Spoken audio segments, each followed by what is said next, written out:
Everybody,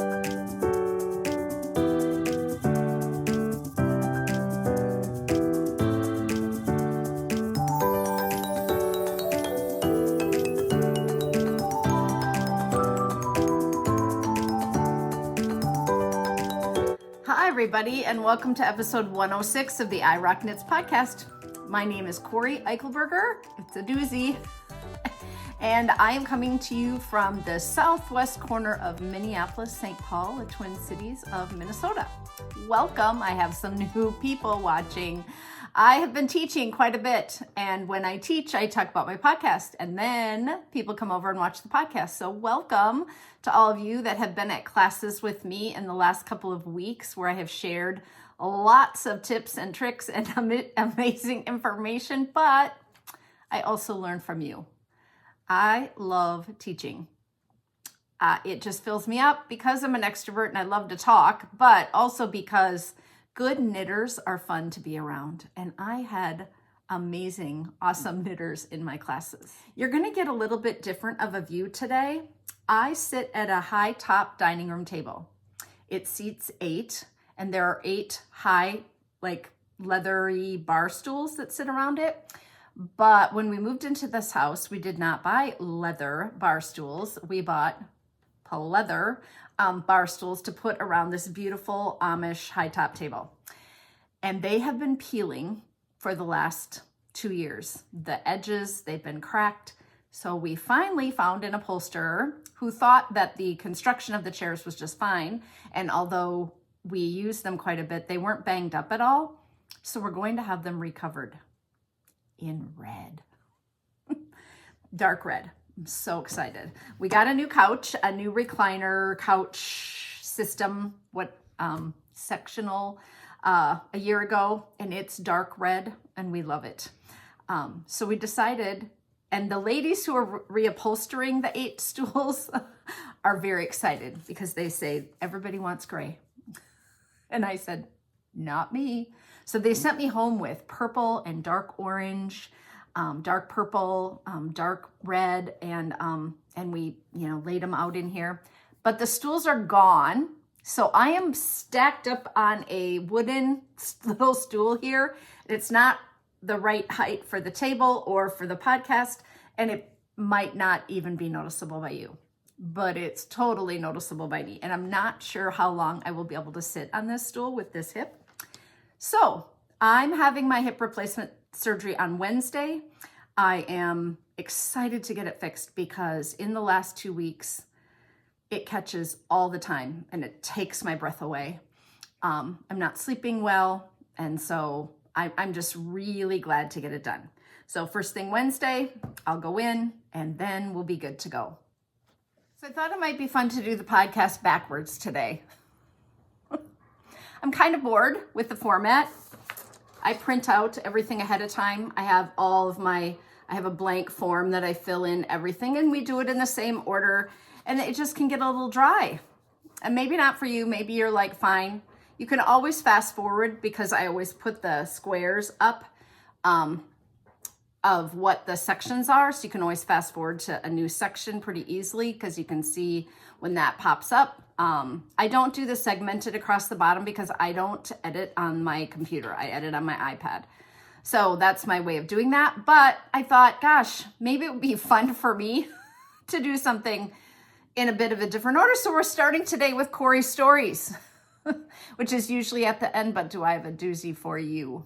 And some of you need to fast forward because you've heard this, because I've seen you, or you were present in Watertown, South Dakota, where I was teaching last weekend. I taught Friday night skeins to skeins, and Saturday I taught 2 classes. I taught Latvian braids. I taught 50 Shades of Sweaters in the afternoon, which is always still a super popular course, but man, is that a lot of work to pack up all the sweaters. I had 7 suitcases going to Watertown. And then I taught fixing mistakes. And people were great, and they had a vendor market, and this used to be a bit bigger event. It was their 30th year. It's called the North Country Fiber Fair. It's held in September every year, so if you want to make a plan. They have great classes, especially if you are closer to the farm. By that I mean, if you are a spinner, a weaver, a dyer they do all those kinds of classes, right? Natural dyes, acid dyes, spinning, yeah, a wide variety. It's not just a knitting class weekend. So if you are closer to like sheep in your fiber work, or alpaca or llama, it's not farmy, although there were 2 baby alpacas. Let's start with that. I will put them in here.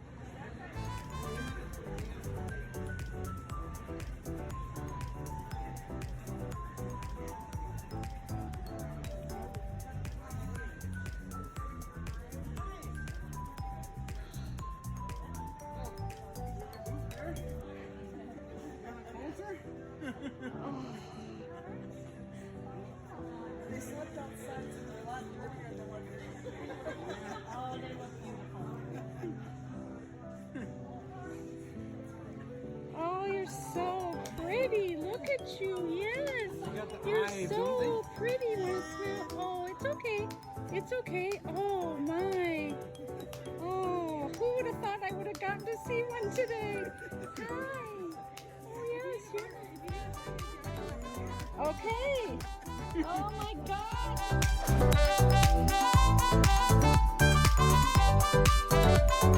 So cute.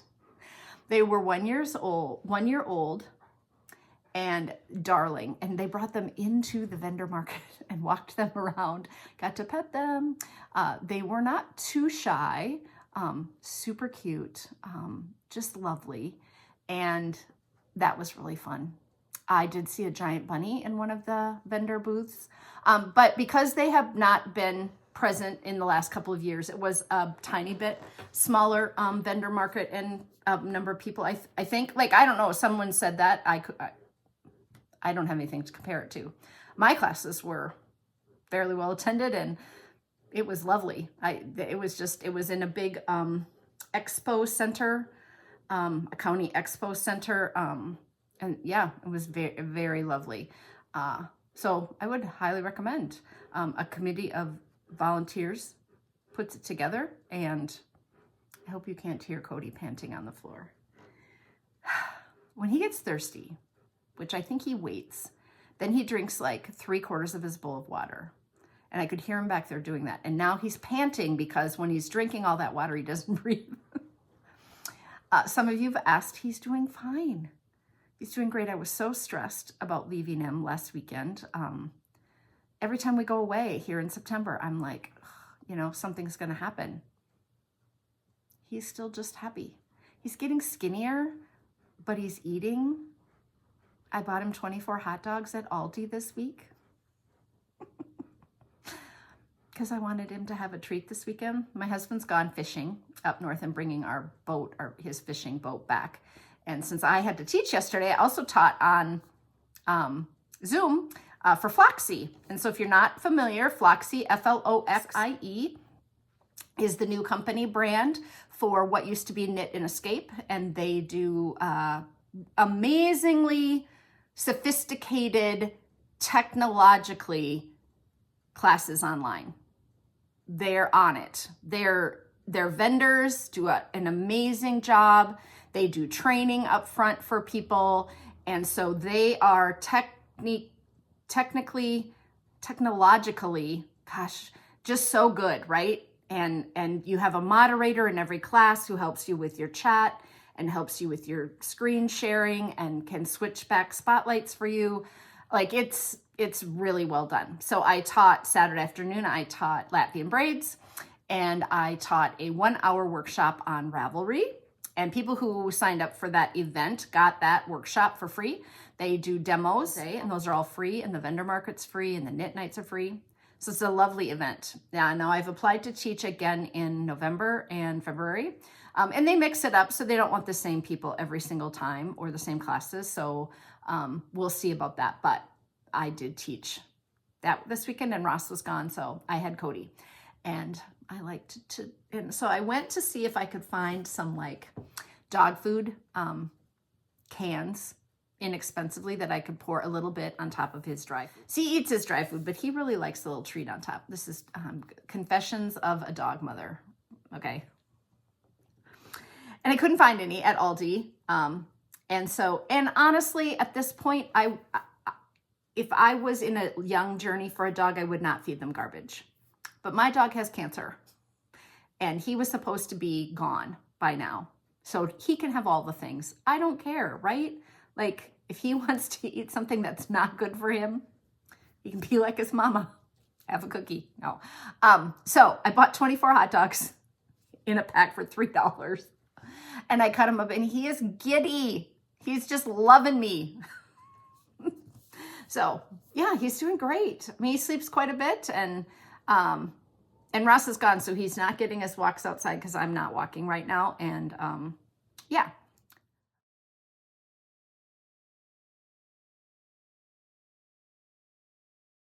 On the way to Watertown, I had a blowout, and it was scary. And I got through it now, but in the moment, it was, I was driving through a small town. I knew I was getting close to Watertown. I was on 212 for anybody who's in Minnesota. It goes all the way out across the state. And I was just going through a small town, so I had reduced my speed slightly. I think it went down to like 50 or 45. I mean, it wasn't by a lot. Something hit my truck, or I hit something that flew and punctured my tire and ripped a giant hole in it. It went from full to flat in a second. And I knew immediately that I had hit something, or something had hit me. A piece of metal, I think maybe like a metal stake, or I was going through a town. And I don't know exactly where I was in that town, but and then all my car alarms go off, right? Bing, bing, bing, bing, bing, bing, and so your mind is just, oh, and I'm like, no, because I have to teach at 8:00 and it's 5, and I have to be in Watertown.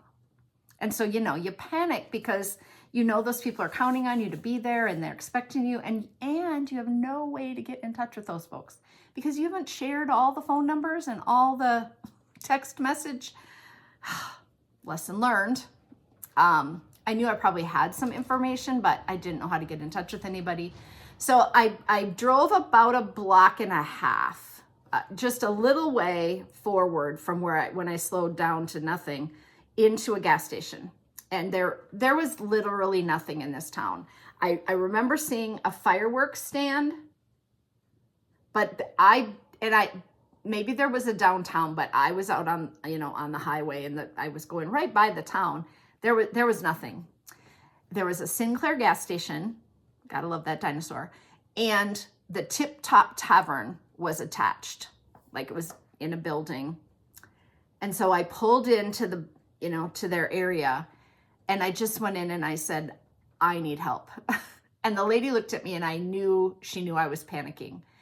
And she said, what can we do? And I said, I just had a blowout, and I am teaching across town in Watertown. And she goes, well, you're not far from there, 8 miles. Thank goodness. And the young kid, there's a young kid, I find out later, he's 14.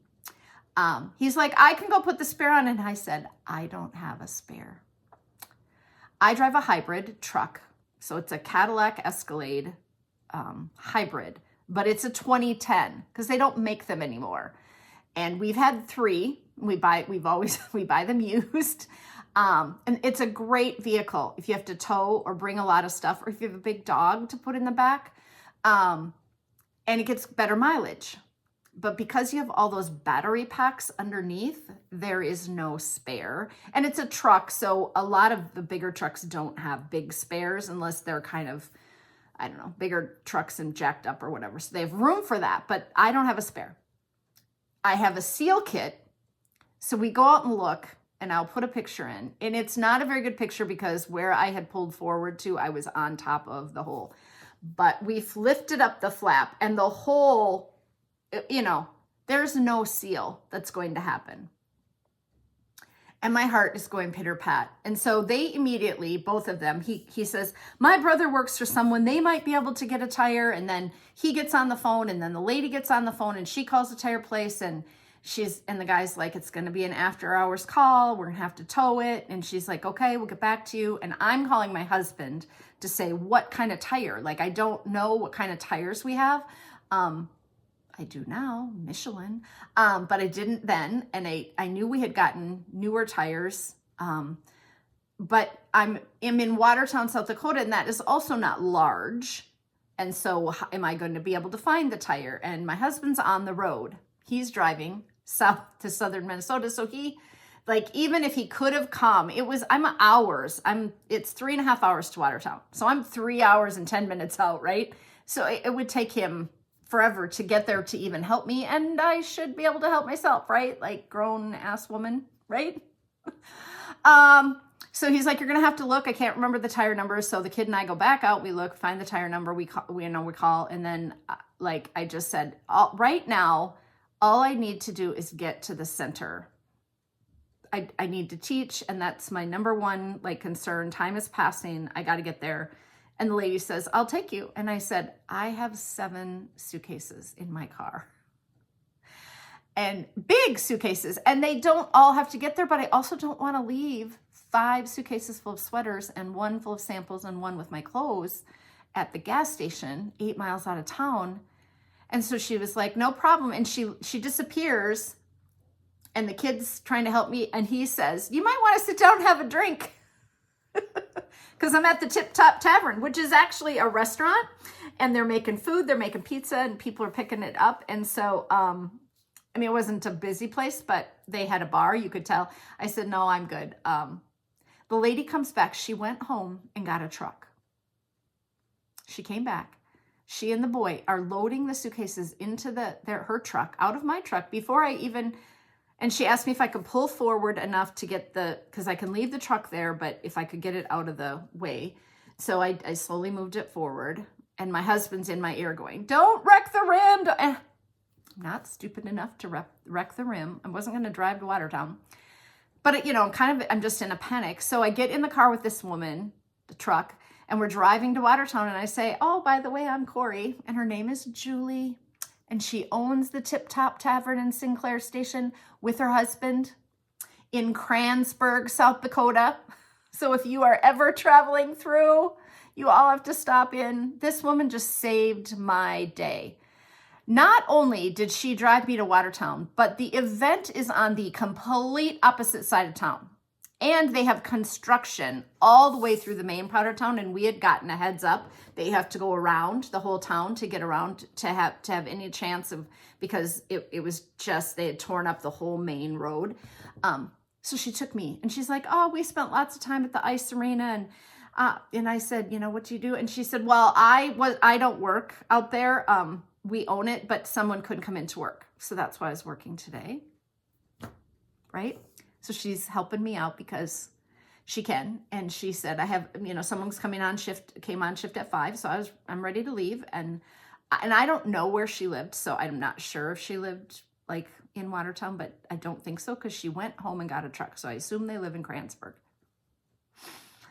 And I'm like, oh, I can't even. She's an HR director for a multinational company and super nice, just very kind, just talked to me, and she's talking to me about my event. And then when we get there, she gives me her card and she says, I'm mostly retired, but if you need anything, here's my card. I'll come get you and drive you back out. And I'm like, she wouldn't take any money. I was just flabbergasted. Like the kindness of people, they were so helpful. I talked to her about the kid. I said, man, is he nice? She said, I know. I didn't want to hire him because he's too young and he really wanted a job. And I said, no, but I couldn't find anybody. So I called his parents and I said, if you're willing to give it a try, we're willing to give it a try. And she said, he's so eager. He loaded all those suitcases. They saw that I had a cane and then they were like, no problem. We'll lift him. But my heart is still pounding. When I get to the event, I've gotten hold of one of the board members, and she comes out with this giant flatbed cart to put all the suitcases on, which barely fit, to push them to my classroom. And I'm kind of chatterboxing because I'm nervous and I'm late and I've had this flat, and they're like, what do we need to do to help? And my husband's like, one of their husbands is going to have to find a tire and put it on. And I'm like, no one's husband is here. like these people have traveled here from Sioux Falls and Brookings, and no one is here. I mean, there were men, but not many men around, right? And I don't have time to find the tire because I'm teaching at 8, and then I'm teaching in the morning at 9, then I'm teaching at, like, I don't even have time to call. And yeah, so he, you know, in the heat of the moment when you're just panicking and you're both like blah, blah, blah, and he blah, blah, blah, and you're going back and forth, you're not getting anything accomplished. So by the time I got there and we unloaded my stuff, and I had not planned to wear what I was wearing. I did throw on a knitted dress, my Treks and Trails dress, but in the car, but I did not plan to wear it. I thought I was going to go to the hotel and check in and change and then haul my suitcases over. None of that happened, but I made it and it was fine. And I'm just so thankful to this Julie. So I'm going to be knitting her something nice and putting it in the mail to her because I have her card so I can figure out where she lives.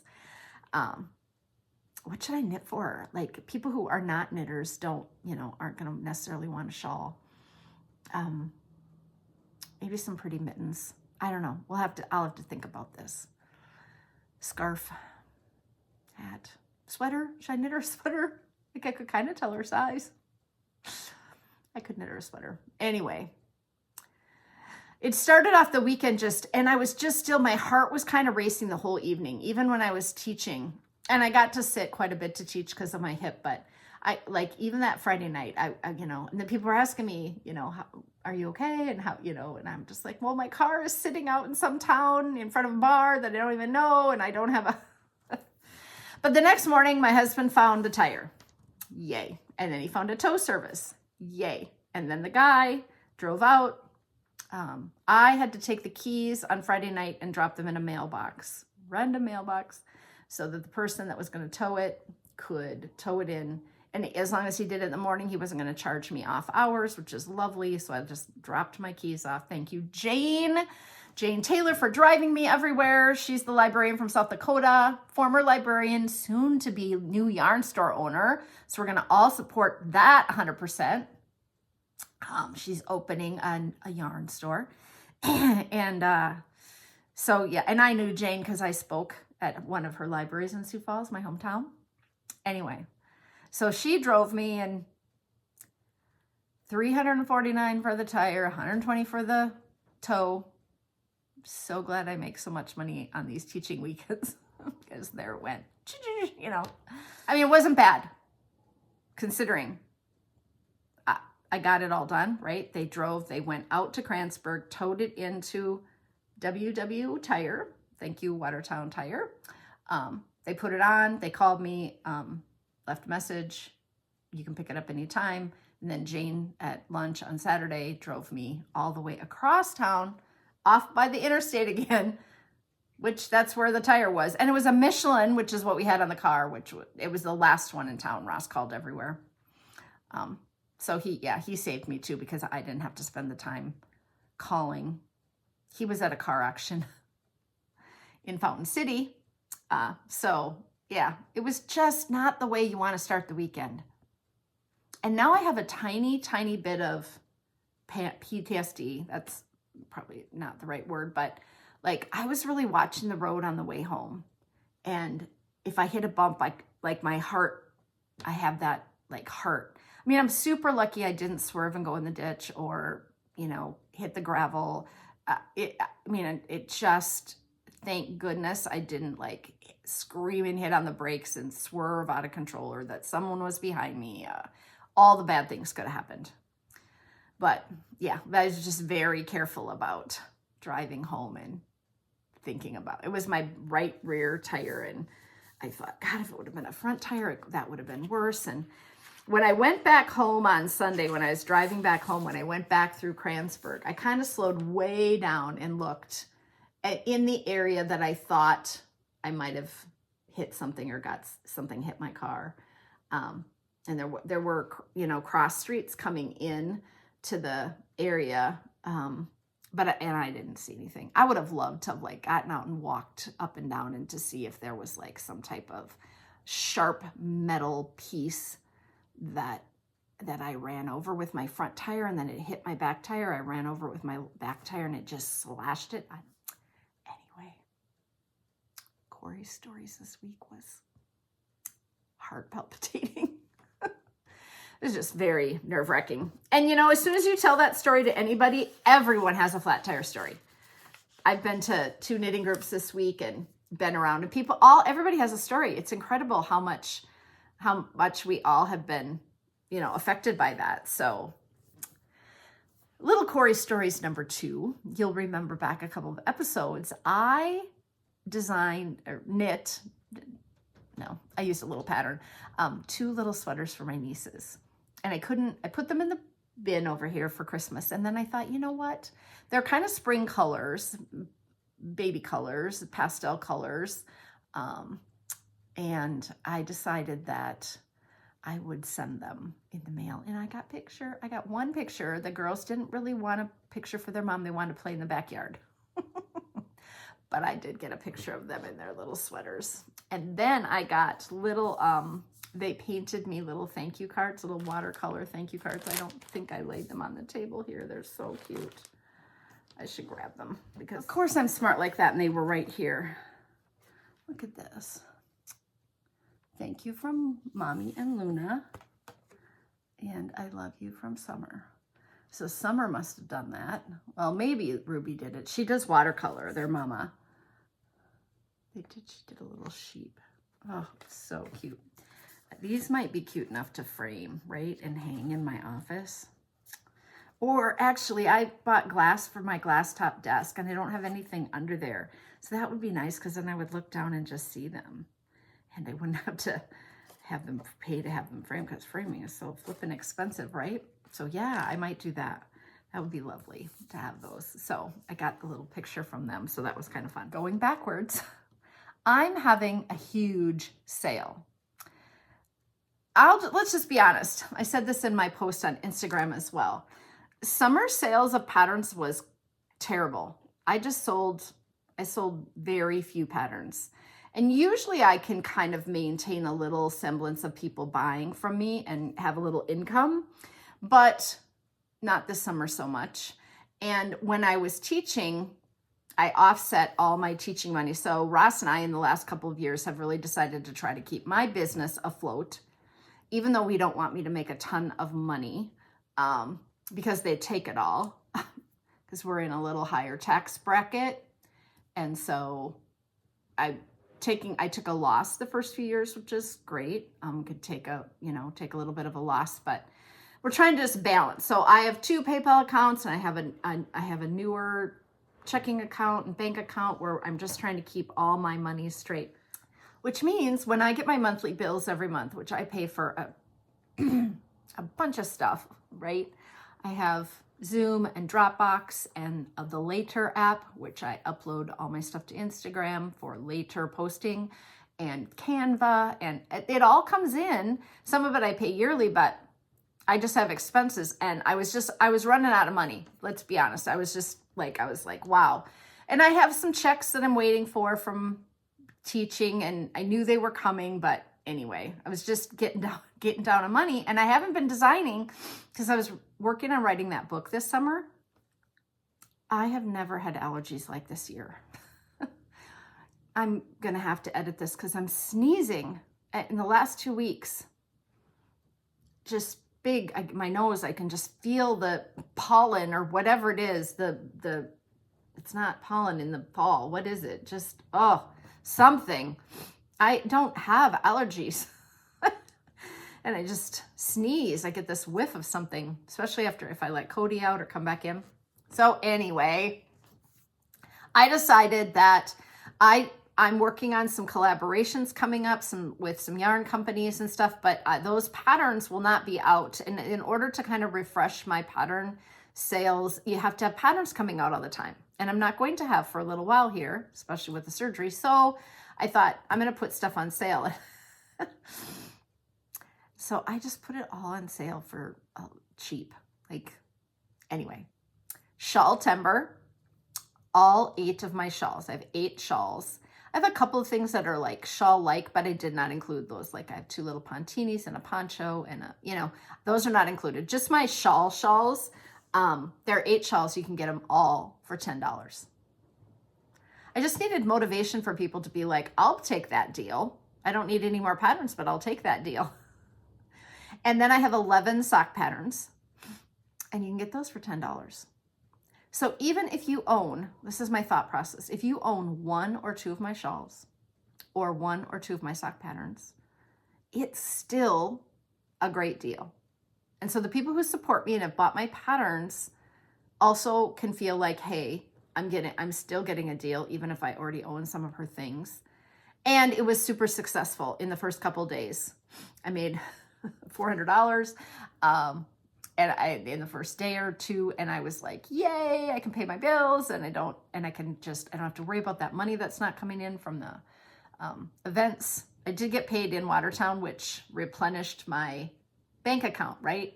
So I made a really nice check for that. I mean, a lot of yarn stores can't afford to pay you much, so you might go and teach for 3 hours and make $200, and you've driven over and back, and sometimes you get mileage. But anyway, we've talked about this before, but it's just really hard to sustain. But I put that in my bank account, and I pay my bills with PayPal. And it's hard to transfer all the time because they charge you. So if I transfer from PayPal to my bank account to use my credit card, my debit card, or if I transfer from my bank into PayPal, it's kind of a pain. So I just wanted money in my PayPal account, and I wanted, to leave the money because I have a bunch of projects that I want to buy yarn for, to design with. I'm going to write another book. Don't know how much I'm willing to share, but I don't always like to do yarn support when I write a book from people because I want to do what I want to do with the yarn, and I want to make the pattern I want to make, and I want to make it the color I want to make it in, and so I want to buy the yarn. And so I had put a ton of yarn in my cart from 2 different places, and I wanted to purchase it now, and I'm not even ready to completely cast on everything. And I may need some sample knitters to just get this stuff done. And I will definitely be needing test knitters again. But anyway, I've started working on it. I've got a whole folder. I've got 3 or 4 designs going for that new book concept too.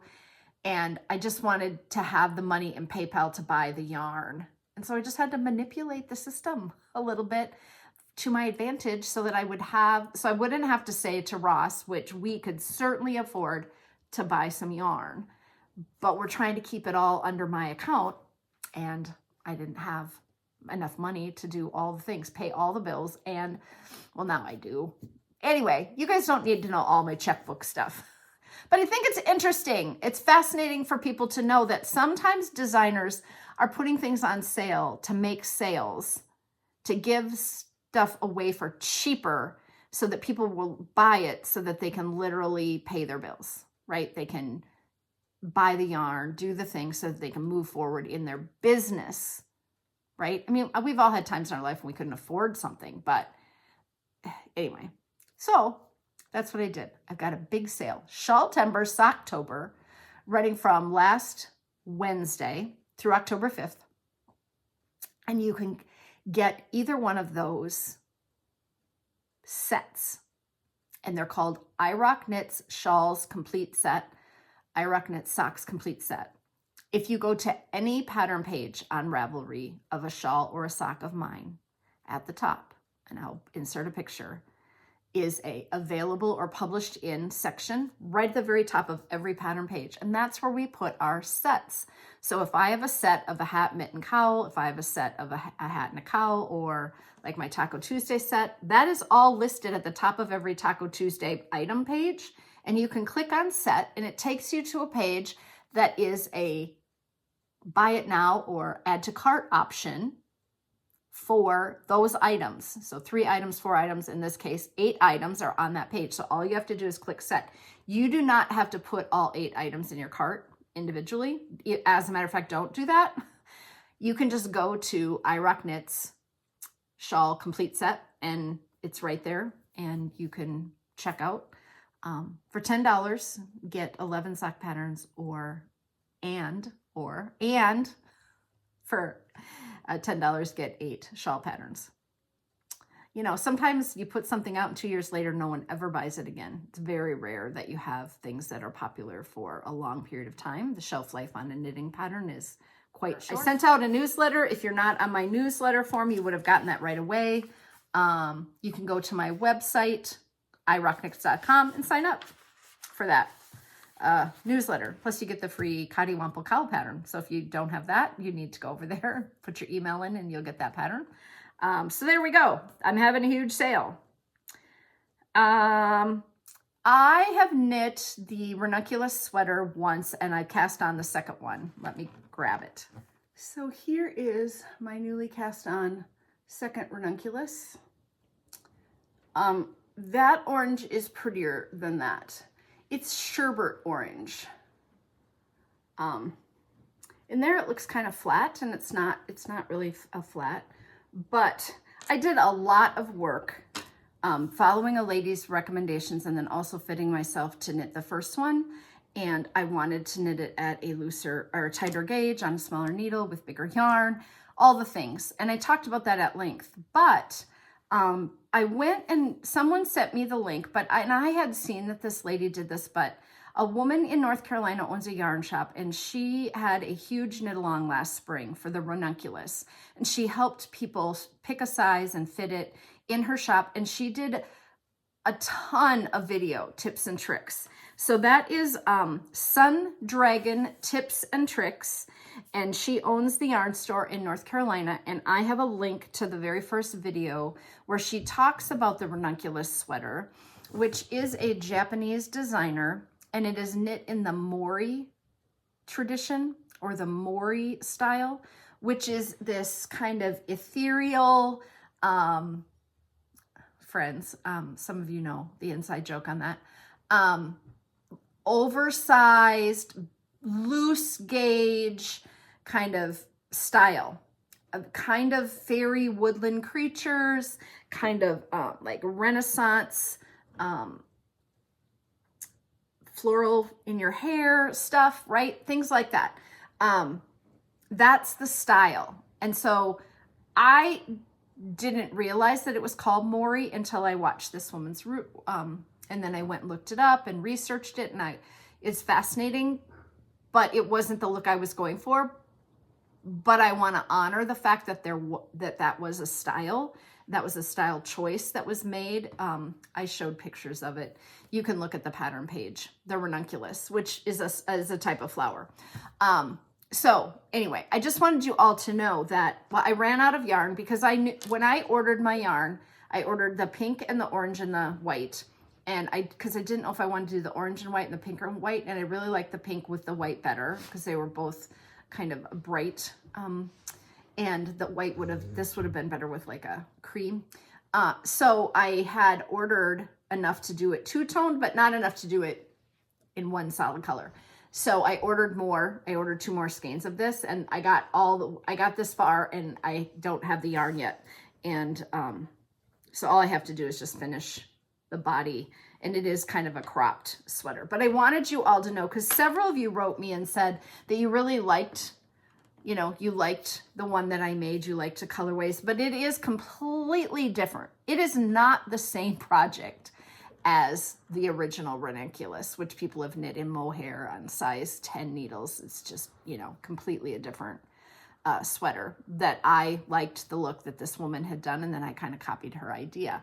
So if you want those tips and tricks and you want to follow along, or you want help in sizing your own, because like I've designed enough sweaters now that I can knit and figure out how many increases to do to get all of my sizing right to make things fit. So it's not hard for me anymore, but it would have been really hard to swap this out because it is written for such huge sizes. Like it's 50, 55 inch, right? So it isn't even written at a gauge that is normal. Things I saw on the internet. You guys, I saw the Max carpet bags again, and he has a couple of new styles. Oh, you gotta go look at those carpet bags. I'll put some pictures in. I follow them on Etsy, and it popped up, and they still don't have a really bright orange one. He was gonna look for orange fabric for me, but there are some that there's one I really like this. I might have to order one of those. And then Stephen B sends out a ton of emails. I know. If you follow his shop, you get a daily email. It's a lot. But I open them because Matt, who does a lot of their social media stuff and their photos and stuff and their sales and whatever, does a great job of featuring patterns. If every day I think, I'm just going to open and see what the inspiration is. That's how I feel. But this one I bought. And my yarn hasn't arrived yet, but my pattern got emailed because it was a kit. And this is KONKON by Olga Jazzy. And it is fuzzy yarn. Amber, it's fuzzy yarn knit into a pop polka dot cowl. I need one in every color to go with every polka dot dress I own from Gudrun Johnson. Gudrun Schoden. Why do I always say Johnson? Gudrun Schoden. It is so cute. I will put in, they have tons of color choices to choose from. And I assume that it's just color work, but there might be some type of special, it does have an optional drawstring. And it wasn't cheap. But with my little bit of money that I got this week, I was like, I have to have that. I have to have that kit. And I love supporting designers who are doing really cute, unique, different, out-of-the-box things. And so I thought I would share that with you all. Confessions of, I want to say confessions of a yarn whore, but that is, it sounds terrible and I don't even like it, but it is the truth. So, okay, that's the first thing I saw. And then I saw those carpet bags and I was like, and then, should I share that this week? Yeah, I'm going to share it. Amber, if you're listening, which I think you listen with your headphones and don't always watch, you have to look away because this is your birthday present. But I saw it on Instagram. Okay, I didn't want to unwrap those, but I did. I'm just going to hold it up and not describe it too much. So if Amber's listening, she doesn't hear. Oh my gosh. Look at that. If you're a sock knitter, right? Oh, look at how cute. But this person also does lots of things. So this is from the Irish Knitter on Etsy, handmade bags and other crafts. And she sent along a bag for a giveaway. So let me show you that as well. Look at that. So this is a drawstring bag with a denim bottom with a green interior and little sweaters, hats, scarves, and mittens all over it. It is padded just slightly, like it's a little thicker. It's not a squishy. No, I mean, it squishes, but it would stand up. It has a box bottom. It has a little clasp to hang stuff on. And then it's got the tape measure. These are brilliant. You always will have a tape measure with you because there's a tape measure, but you do have to measure to make sure that the tape measure numbers are accurate, because I've heard that they can stretch out and they're not exactly always accurate. But so measure first. But isn't that cute? Oh my goodness. So I will give that away on the podcast this week. I am going to have you in the comments. If you're interested in getting the bag and you make a comment, all you have to do is type in the word BAG in capital letters. So it can be at the end of your comment, at the beginning of your comment. It can be your only comment. If you want to be in the drawing, underneath on YouTube, down below. I'm not going to make people go to Ravelry or anything. And I will just draw. I will just do the random number generator. And for anybody who has the word BAG bag, I will give that away. So you don't have to make a comment right to me. Like if you don't have something nice to say, about the podcast. If you don't have something nice to say, don't say anything at all, right? Anybody else's mother in their ear? So I thought that was so cute. So I have another gift that I purchased for Amber as well. And I don't know if I'll share that or not. We'll see. Maybe next time. Her birthday's in November. So because I'm having this surgery, what I did is I looked at my October and beginning of November birthdays, because I will not necessarily be in a place to go and shop or look or think about it or remember or whatever. And so my mom's birthday, and I have a couple of friends, dear friends with birthdays in October. And so I was just thinking, Cori, get that out of the way. Like, make a plan, decide what you're going to purchase, if you're going to pick something up for someone. And sometimes just thinking that, then something comes into your feed and you're like, oh my gosh, that's perfect for that person. I ordered these lovely metallic signs for 2 different people in September off of Amazon. Oh, I know, a love-hate relationship with Amazon. But I ordered them without really seeing them in person. Like, I didn't have one. Now I'm going to have one, but they would put any name on a metallic sign. So I'll put a picture in, and I had Heidi put on one, and I had Stacy Knits put on another one. And so I'm going to have iRock Knits put on one. I just think they're so cute. They come in multiple sizes. The shipping was quite quick. They delivered right to the person for me, so I didn't have to get it and then ship it. And I was super nervous about doing it, but I did the first one, and it turned out nice. And so I was like, okay, they liked it. So you can get them like this, like this, like this. You can hang them on your front door. You can hang them on your back door. You can hang them, on your wall. But I will share that as well. I'll put the link in the show notes for the metallic signs. You can get them anywhere, but this company had the quick shipping. They would do any one, and they would get it, to the person by their birthday. And sometimes I'm doing last minute birthday stuff. So I thought, wow, that's great. Okay. What have I been watching?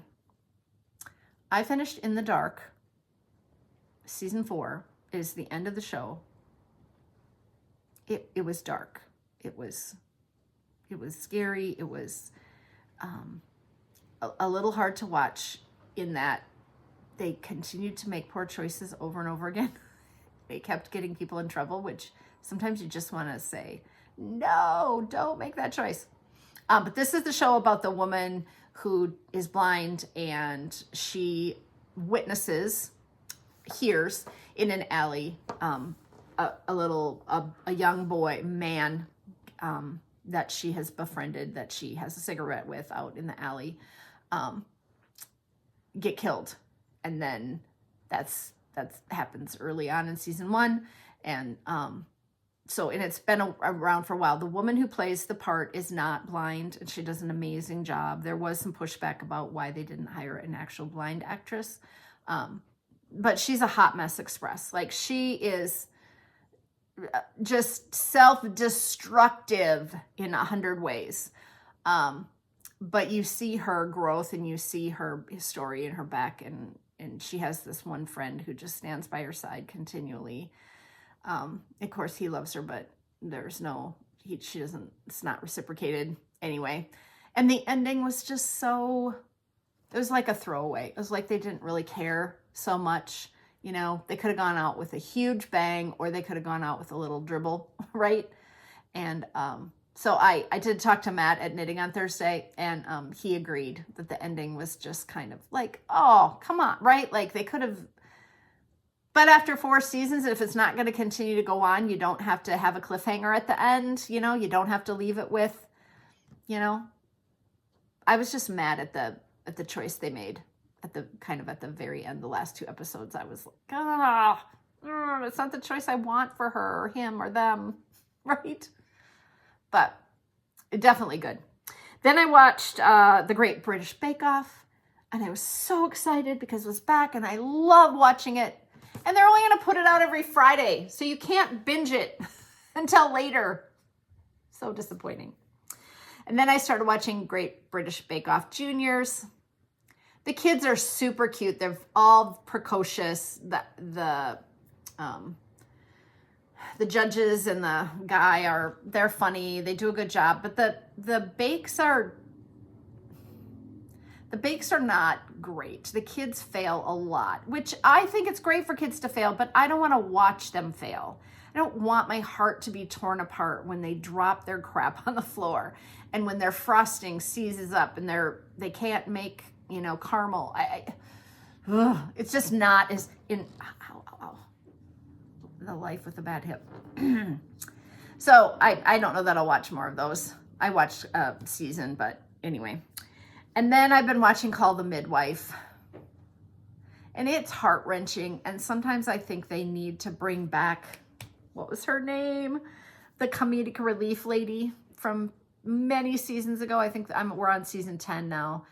Oh, Sully, what was her name? Come on, Cori. Anyway, you all know who I'm talking about. And they just need a little bit. The times were hard and times were tough and women were, poor, and it's just hard to watch. I guess the uplifting part is always that, babies are born, but yeah, it needs a little. I can't stop watching though. Every time I turn around, I'm going to watch another episode. So I'm watching that. And this weekend, I watch Gopher football, and then today the Vikings will play, and I'm recording it till Ross gets home from the lake so we can watch together. So yeah, anyway, that's what I've been watching.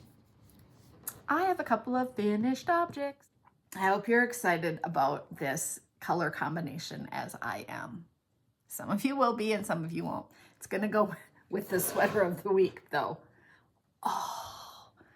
Oh, I need those beads to show up better. They're darker. They're raspberry. They're not bright pink. They're raspberry pink. I mean, it's fine, but no, they're not. They pop out way more. I'm hoping that the camera is wrong and you're seeing it exactly how I see it. It is so cute. So I stole this idea from someone on Instagram who did lime green with the raspberry pearl beads. And it is just so fun. I found the bright lime yarn, which was very difficult to find a mohair that bright. The yarn is Pancake and Lulu Kid Mohair Silk Lace in the Stitch and Lime colorway, and the DK is their DK, Pancake and Lulu Ply yarn in the Stitch and Lime colorway. So both in the lime green, bright lime. If you're looking for bright lime, I shared this with the 3-Ply podcast ladies because one of them was looking for the kind of the bright lime colorway. It is glorious. My Instagram pictures will show those colors a bit brighter. I have been wanting to do this for a while. So this is my Churchill Avenue hat done for Halloween.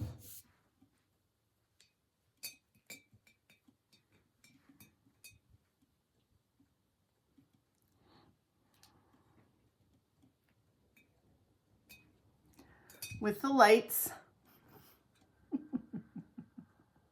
I would turn the light off, but I don't want to get up again because it hurts my hip too bad. So, and I've got the multiple buttons so it can be solid or flashing or whatever. The lights go in between the picot. So you do yarn over knit two together halfway up your ribbing. And then when you fold that up, you get a picot edge. That's kind of hard to see in there. But there's a hole, and so if you buy the light up Christmas lights or the light up orange lights, Amazon or Party City or whatever, probably even the Oriental Trading, then you can stick them through. And then they're removable. You don't have to leave them in. But if you're going trick-or-treating as an adult in Minnesota or the upper Midwest, it can get cold. It can be very cold. It can snow.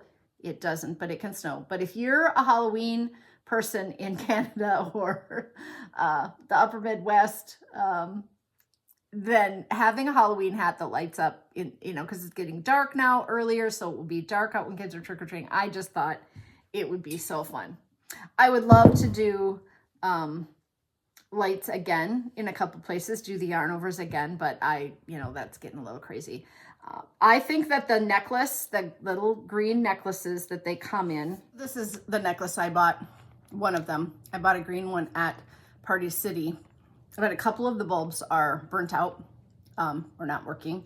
And so I ordered another one, and it just comes like that. And then it has the little, you pull the tab out, and then you can push it in the back. And so you just tuck that tiny little bit across the back of the hat. And then I whip stitched the folded brim up so it would stay up and support those lights, because I want to take multiple pictures and do video.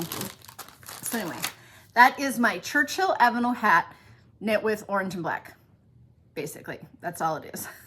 But I'm going to put that up on Instagram here this week before I have my surgery, and let people know that they could cast those on and get those done. It's a 2-day hat project. If you knit for any period of time at all in the, like in the evenings or whatever, it's definitely a 2-day hat project. If you only have a few minutes each day, then it's going to take you a little bit longer, but you could certainly do it quite quickly. Okay, let's do the shawl of the week. This is a shawl called A Mother's Prayer by Debbie Reese. I purchased it on my friend Janet's website. Janet is de-stashing all of her items, everything she owns, as far as pretty much yarn and fiber and some shawls go. I talked about it before. It's mysableyarn.com, mysableyarns.com. I think it's Pearl.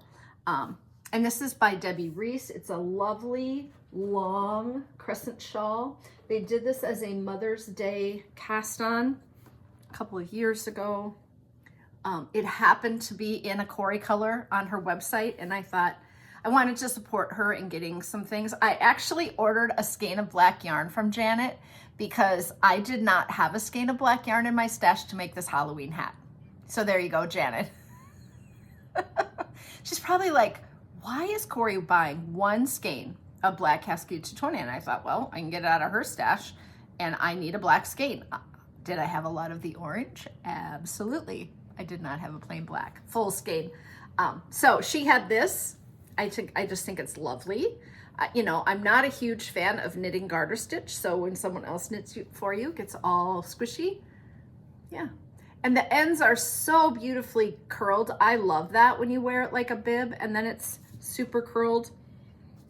So let me fold it back here. Isn't that lovely? It's super drapey, and I love that the ends just curl down like that. And it's definitely long enough that I could do it. I could wrap it around my shoulders and across and wear it like that too. I could wear it with a shawl pin for sure. But it is super lovely. If I had a better shoulder on the right side, my sleep has just been terrible because I can't push with my right shoulder to roll over, and I can't lift my right leg. I'm right side debilitated. I currently feel like Ray on the Needles at the Ready podcast. He had that gorgeous shawl last time.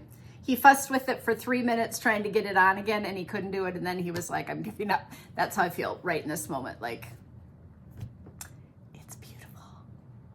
So it's called A Mother's Prayer. Did anybody notice? There's a hole in the bucket, dear Liza. Dear Liza. I'm just noticing. I took yarn down because I had no business whatsoever casting on another sweater. But I've just been in the mood to cast on sweaters that I don't want to continue to knit. I love casting on, starting, and getting going. And then I can set it aside. I don't know what that says about me and my personality, but anyway, I took down my Knitted Wit Autumn Rainbow colorways. It's just an explosion of all the colors. And I cast on a V-neck sweater. Oh, I'll show you next time, but there's a hole up there. Usually I keep this cubby pretty full. These are all just my single skein or 2 skein. All the rest of my stash is in plastic bags or plastic bins to keep it safe, but it's all sweaters quantities. And someday we will sit and go through all that. Let's do the sweater of the week. This is a linen sweater that I am not in love with with the gauge of it. It could have been a needle size smaller. It's fine. It's linen. It will kind of relax and bloom and stretch over time. But I had these colors in a bag from a clearance rack at a store. And this is a real limey acid yellowy green. And so I thought it would really pop. But kind of what it did, it is the gray and the white kind of muted it a little bit, which is fine.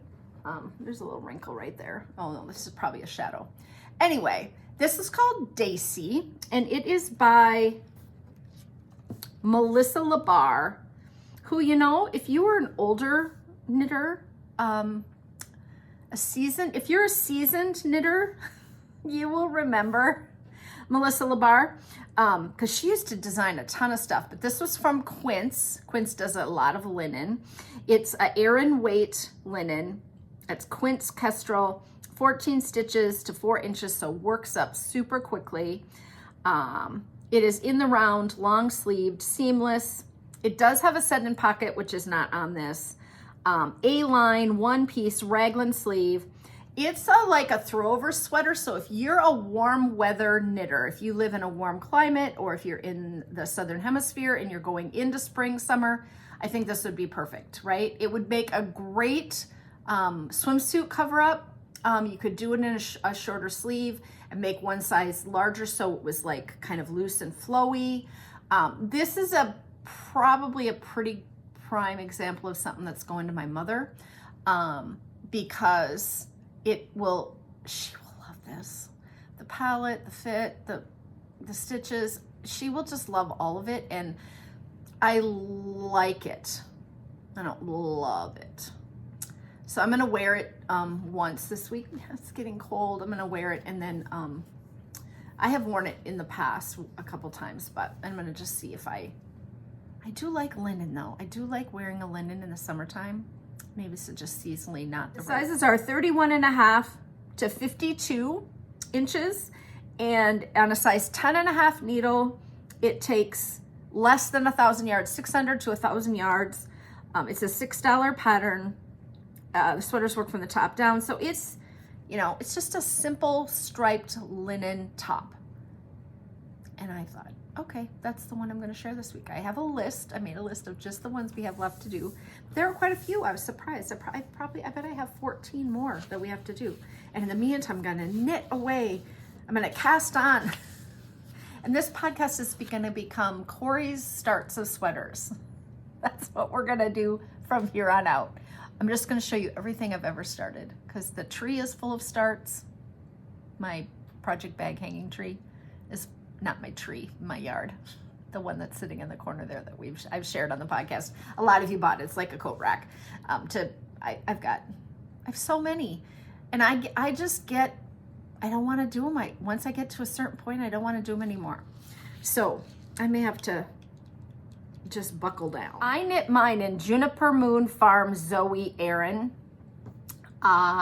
It took 3.42 skeins approximately, or 670 yards. I started the neckline is smaller as per LAARS and Ray KR's notes on striping as well. I cast on using a size 8.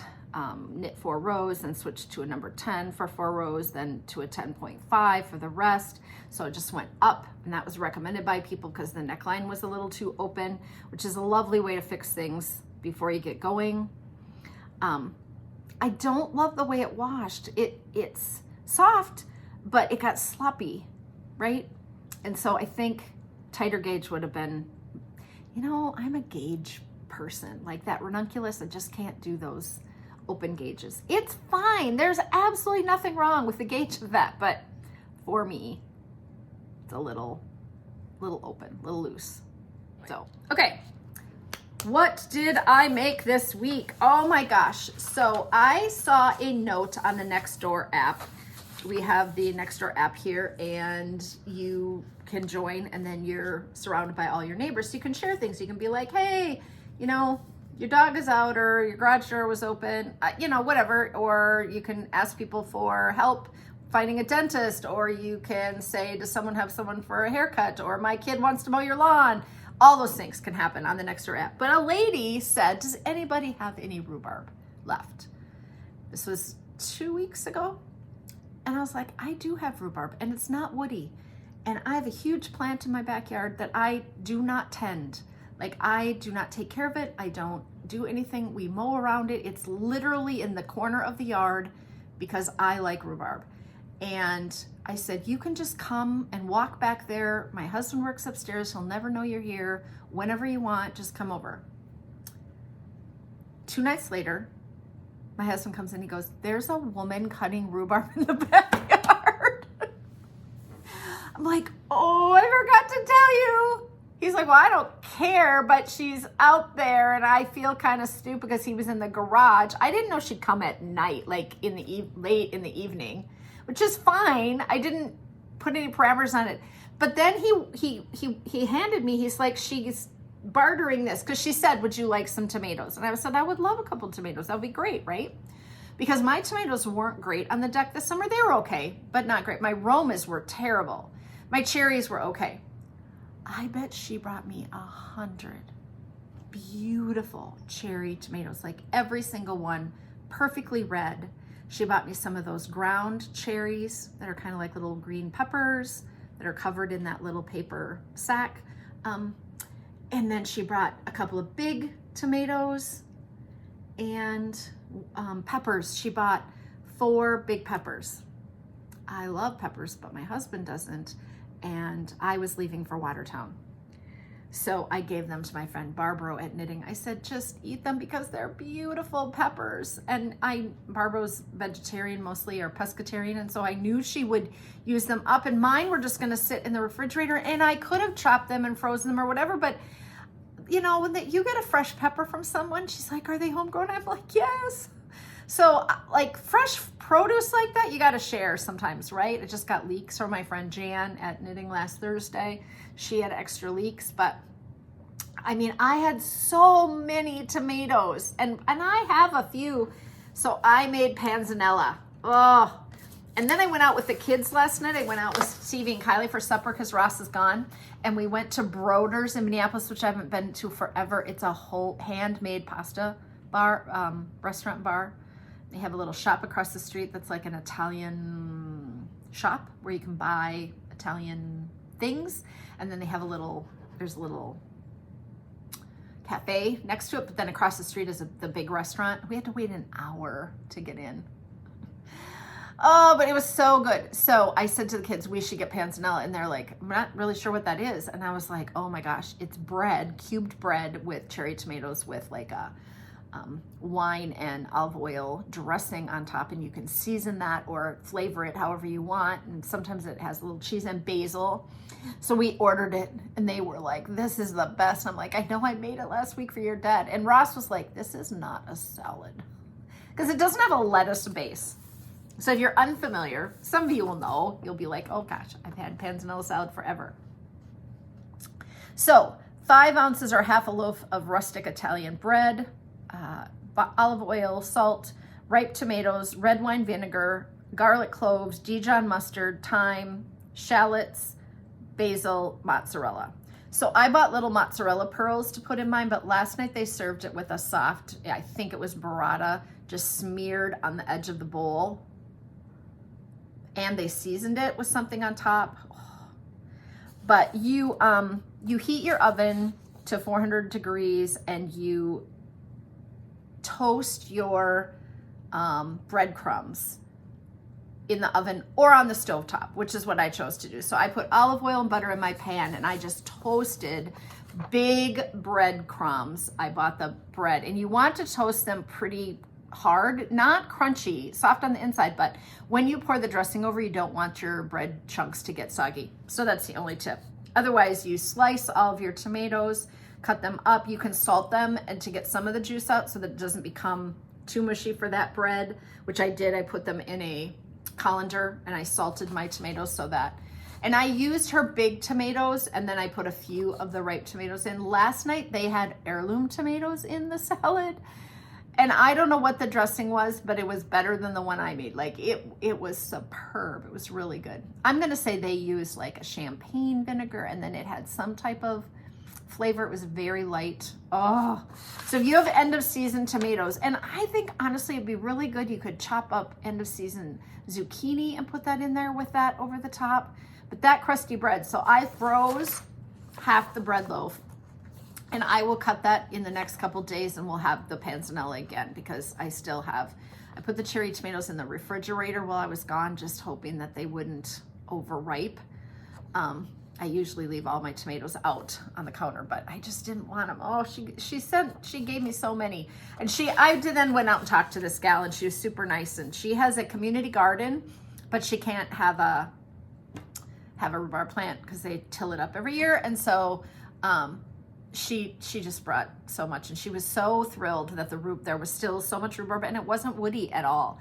It really was still quite lovely. I mean, it's very late in the season. But I told her, if you get, and she's like, well, I'm trying to take it evenly up. I was like, why? Hack it off. Like, we're end of season here. My little Guillermo will come clean up everything, and he'll chop all the stuff just down to nubbins. It's probably why it grows so well, because it's just complete lack of disregard for nurturing of that plant. So, panzanella salad. If you've never made it, delish and lovely. And you feel good. You feel good making your own dressing and eating tomatoes and cheese and in the fall. I don't know. I saw the cutest sign, a little card the other day, so I want to share it with you all. Anyone who's been around for any period of time at all will laugh, because it's a banana joke. And we all know that there are no green bananas in this house. And the only reason we ever say no green bananas is because when my husband makes a grocery list, and for years, he would write yellow bananas on the grocery list, as if I didn't know what color a banana should be or what color to buy. And I would just tease him about it. And then the next time he would write yellow bananas. It just made me laugh. And so instead of saying yellow bananas all the time, I just say no green bananas, because he's like, well, I just don't want you to buy green ones. I was like, okay. So now we all know. So here is your banana card joke for the year. Isn't that not cute? Super cute. Okay, I'm going to show you what I purchased in the 2 weeks ago. My local yarn store is going out of business, Lakeside Yarn, and they have been super supportive of me over the years. They are now down to 50% off, and they have always given me a discount, and they've just been lovely. But I had a shawl there, I had samples there, and I have been looking for my sock blockers, and I did not know where they were. And I have 4 pairs of sock blockers. I have 3 wooden pair and a plastic pair. And they sent me a note last week and said, are these your books? I said, yes. I will come in and pick them up. And when I designed the Legacy Park shawl for them this spring, we had gotten together. I'd given them some stitch pattern books. I needed to get them back. And then here came my sock blockers with socks on them. So they had my Shenanifriends socks, and they had my Up North socks, and they had my Up North hat and cowl, and I did not remember. And I have a contract. If I send something out or give something, I write a contract and I tell them when it has to be returned to me. And I don't know if it's just because they were local or whatever, but I never got it back. So everything in the store, the front half is gifts and the back half is yarn, is 50% off. And I told myself, you do not, you don't need any yarn. You're just going to go in and pick up your stuff. But I just wanted to support them, and I feel bad that they're going out of business. They can't find a place to rent. Their building got bought, and they're upping the rent. They can't afford the rent. And they couldn't find a place to rent. So just sad, because they bought it right before the pandemic, and then that sucks. They bought it from the original owner. So this is what I bought. I got a whole sweater's quantity of Lucky Tweed. I love this yarn. I used it for my Up North cabin socks, hat, and mittens. It's awesome. It's Kelborn Woolens, 100% merino wool, 210 yards, and it was 50% off. So I got a whole bag, a whole sweater's quantity for very little. Very little. It's lovely. It's got flecks of orange in it. I should have bought 3 colors, but I don't need any more. So that was crazy. Okay. So that's what I purchased. Let's do the audiobooks of the week. I'm gonna go really quick. 1, 2, 3, 4, 5, 6 books. I'm on book 7, I'm in the middle of book 7 right now. So for book club is back. So I will be reading books that she sent out a list for. If you want the list, you could reach out to me. I guess I could copy and paste it and send it to you, but it's the 9 books that we're gonna read this year. We read books from September to May, and then we take the summer off. So the first book of the fall is always a big one because you've had all summer to read it. It gives people more time. And so we read The Lincoln Highway, which is by Amor Tools. I listened to it on audio. The narration was great. I am not sure I would have loved it if I had to read it because you switch between characters, and it was really good to listen to. That was a lovely audio experience. I did not get the book via Libby because it was not available for ever and ever and ever. And so I finally had to buy it on Audible just to get it so I could listen to it. And I had to listen to the whole thing. It was like 16 hours in one weekend, like 4 days. So I was really all in. But it is the story of a young boy and his younger brother who are on their own in the Midwest. And he just gets out of a juvenile reform prison facility situation. And someone's been taking care of his younger brother, who I would say, not everyone in the book club agreed, I would say that the younger brother is on the autism spectrum. He's very smart, but very socially awkward, and provides some comic relief, but also some exasperation in the book because he just goes off on things. But it is their journey to try to get out of the situation they're in and go to California in regards to finding their mother who has left them years ago. But that it's not really, the little boy wants to find mama. But they get in with a bad group, and there's some things have to happen. They have to go the other direction.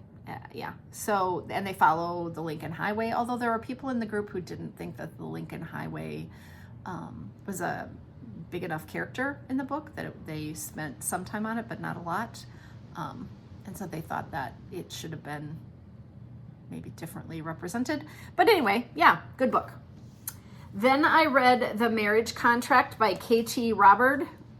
You know, sometimes my book choices swing so widely that I am just I'm just shocked by how I go from like a nonfiction book into a sexual romance, like in it, just between one book and the next is just incredible to me. So this was better than I thought it was going to be. When I first started listening, I was like, oh, I don't know. This is a mafia family prearranged marriage between 2 children of mafia family situation. And the stuff happens. And I found that part really good. And then there was just some of the romance part that was just so typical romance, and, anyway. So, I would give it a thumbs up. It was interesting. You can tell by the cover that it's going to have some sexual tension and things. That was well done. I liked it much more than I expected to from the description. All right, then I read listened to the Magnificent Lives of Marjorie Post. Wow, have you guys read this? I did not know. This is the woman of the Post cereal company. She is, this is the story of her life. Her father developed cereal and copied, the big cereal companies, and there was a lot of litigation around that and everything, and then they became General Food. Then I believe that would probably be what we now know as of General Mills, I assume. I didn't do research on that more recently, but she gets married and divorced, and she's wealthy. And she does try to do some good with her wealth, but I was fascinated by this true story of this woman. I assume it's embellished. Mrs. Post, the President and First Lady are here to see you. So begins another average evening for Marjorie Merriweather Post. Presidents have come and gone, but she has hosted them all.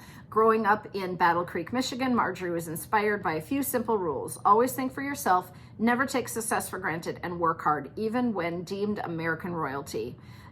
This was a really long book. How many hours here? Come on, here we go. 15 hours. I thought it was just excellent. They have so much money. It was shocking.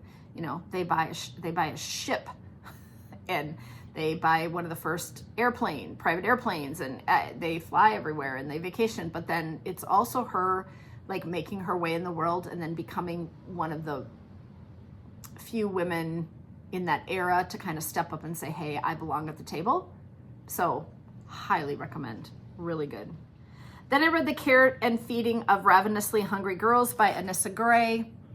It is a story of a group of women in a family and how they get along, sisters, and one of the sisters has anorexia or bulimia, probably more surfaces as bulimia. And then she has these nieces who have been left behind by their parents who did something bad and had to go to prison.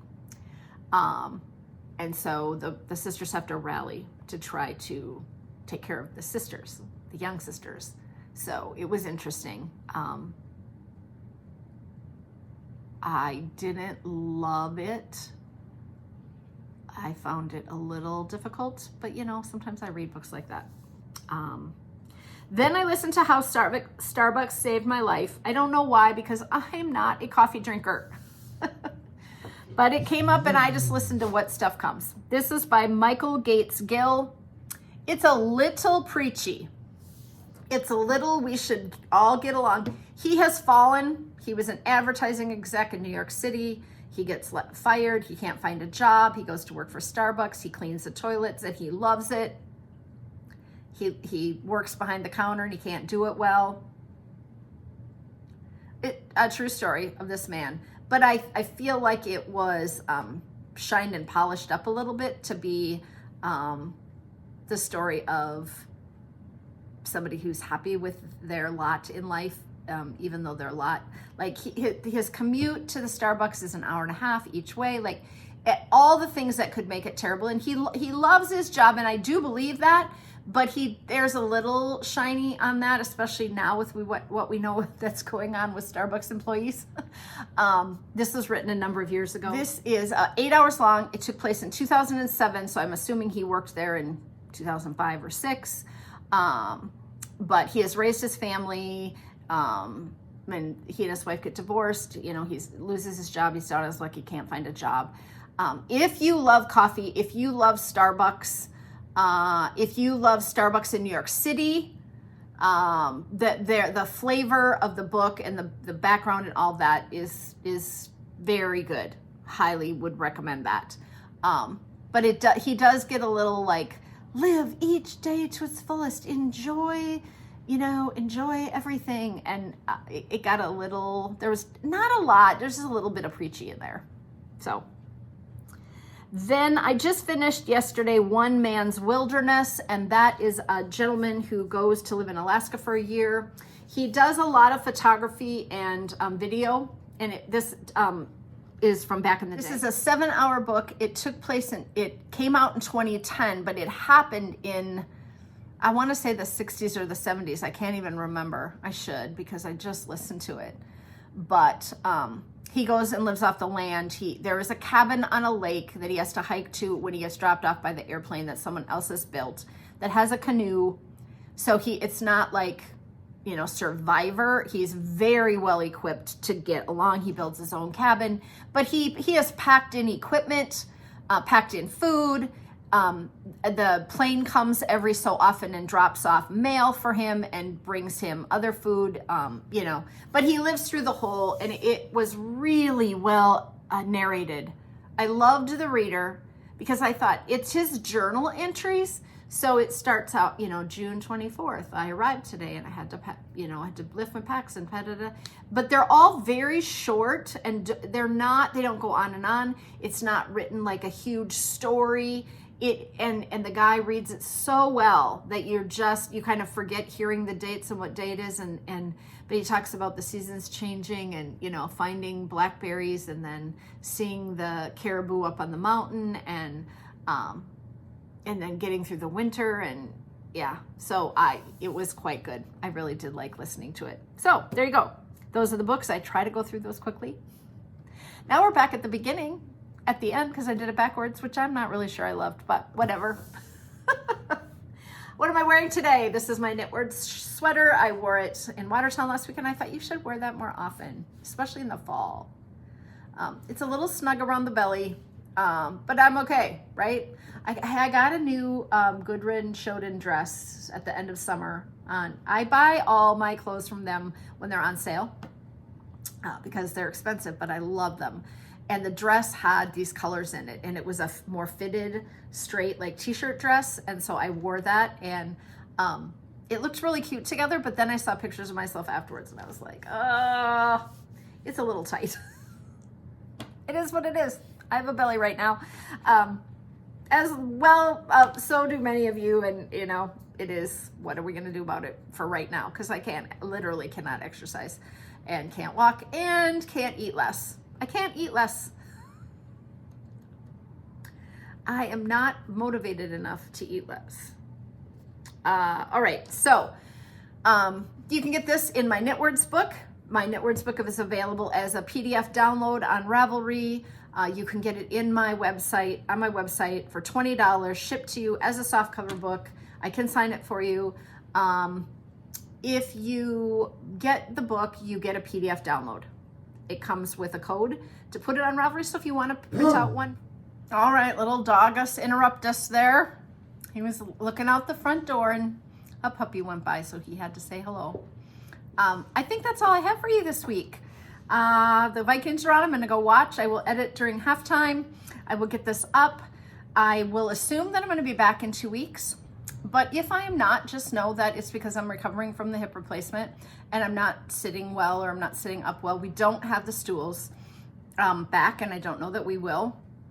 And I'm not sure I can sit on this like little wooden stool because I've gotten up multiple times during this episode with the hip. So we'll see. We'll see if I can. And I could sit in a different position. I could sit at the kitchen table and have a different background next time. That would be fine too. So we'll see how it goes. I am hoping to still be able to knit quite a bit while I'm recovering. I got a walker to help me because I didn't think with my thumbs, you guys know I got new thumbs, that crutches would be, I talked to the physical therapist and I'm just like, I said, I'm really worried about crutches. I own crutches. I can use them well. I've been on crutches so many times in my life.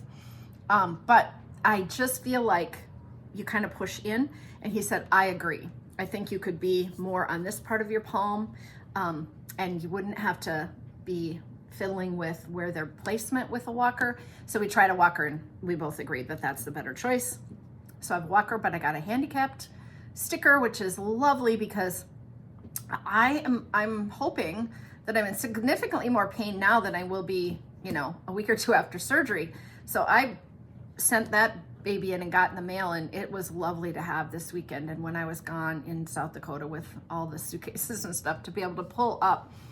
And I just really struggled to get in and out of a chair or the car seat. Just anytime I have to swing my leg out. Woo.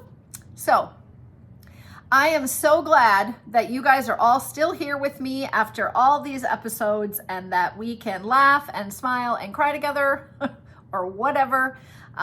I will not be teaching in the month of October, but I will be working on some patterns. I'm kind of excited about a couple of them that I have that will be coming out in the next month or two. So getting back into that. Come on in for your hug. Give everybody a big squeeze. Got to squeeze a few people this weekend. I think we're all a little more gung-shy about hugs since COVID, right? There were definitely masked people at the event, which is fine and lovely. I don't like teaching in a mask. I feel like you need to see my facial expressions to kind of know. And in my sweaters class, I cannot, because I take the sweaters off and on, so can't do that. But until next time, no green bananas. Waddle on. You'll never regret ripping back, although sometimes you might. Don't complain with your mouth full. Keep it colorful. Keep your fork. Buy the gravy. Did I get them all? I did. I have them written down now because sometimes I just forget. I love you all. See you next time.